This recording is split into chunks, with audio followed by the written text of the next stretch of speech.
welcome back to another video today, guys. I'm Razorstrike, and today we're going to talk about my tech combat build for insanity level. I'm going to be able to give you a lot of info on what skills to use, what passives you need to get, armor, weapons, and profiles that you need to use. This is a pretty fun build to use that gives you some great damage with all three of these weapons I'm going to show you how to use, and a great deal of survivability. So let's go ahead and jump right into it. So first skill from the combat tree, you're going to need to pick up turbocharge.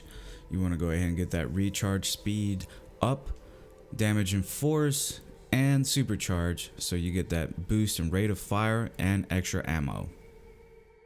First passive you want to take is going to be combat fitness. You want to go ahead and take rank 4 regeneration. It's going to help with your health regen. Heavy lifting, because I don't need another holster and I get extra ammo. And then in the trenches, because you're going to get that damage resistance while you're in cover. You're going to be doing a lot of that in insanity. Really, for combat tools you only need rank 1 and 2. You can get evasion and martial arts, but you're really not going to be doing any detonators from combat since you're only taking turbocharge. First weapon passive you want to max out is going to be shotguns. You want to go with weight, clip size, and damage and force.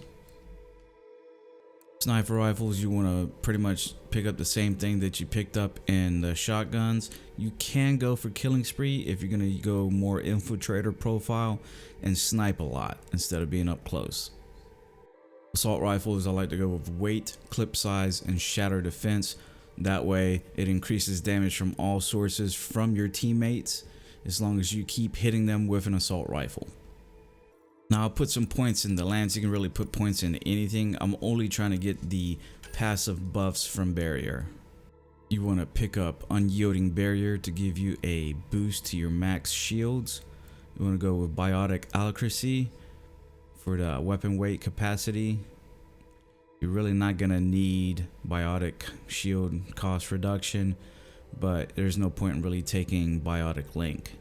And then on the last one, you want to go ahead and get saving barrier, because that's really going to help you out whenever you get in a jam and you're almost going to die. Second skill you're going to pick up is going to be from the tech tree. It's going to be incinerate. You want to go with burning, anti-armor, because this is going to be my one skill that's going to go against armor.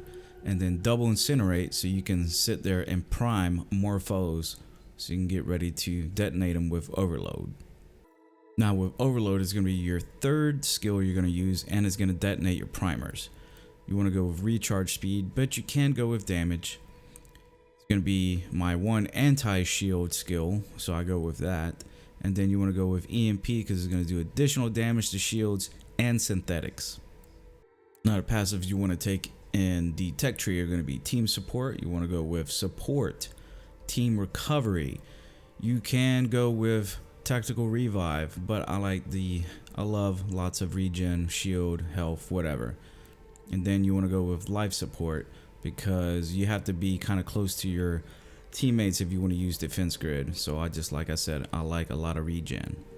In offensive tech, I'm going to go with rank 4 to boost damage to shields, detonators to be able to get that bonus off tech detonators, and then technical rounds to boost my damage and guns whenever I use a tech power.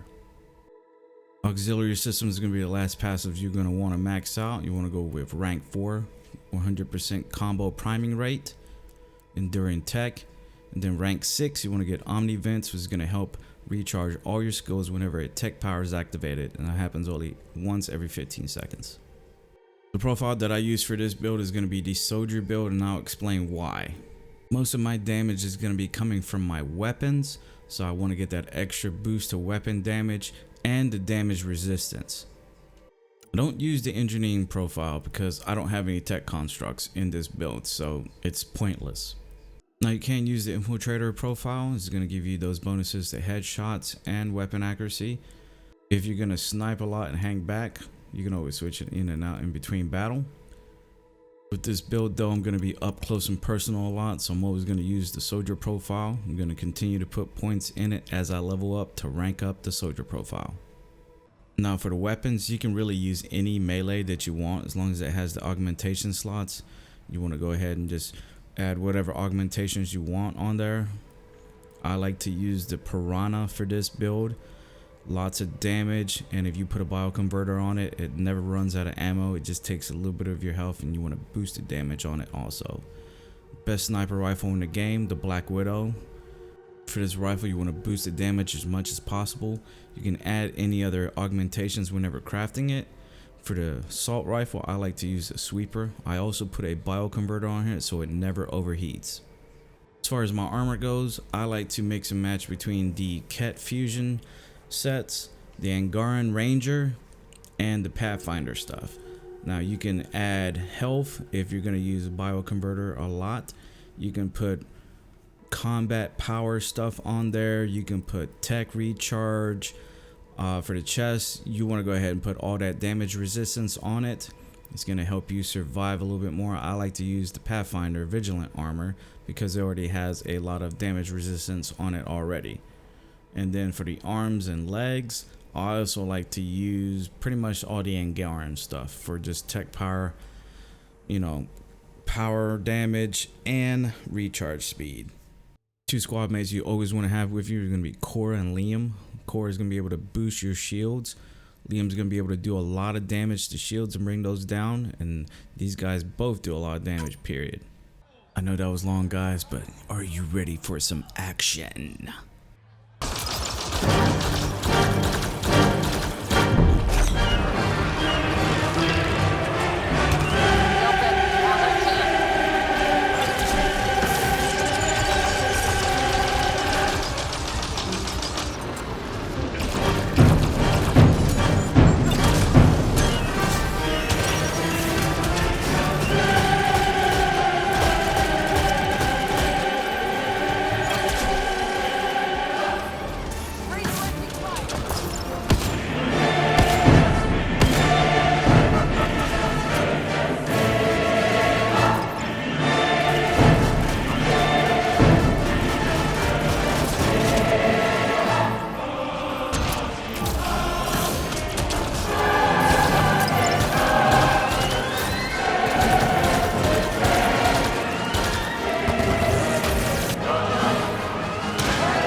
Thank you so much, guys, for taking the time to check out this long video.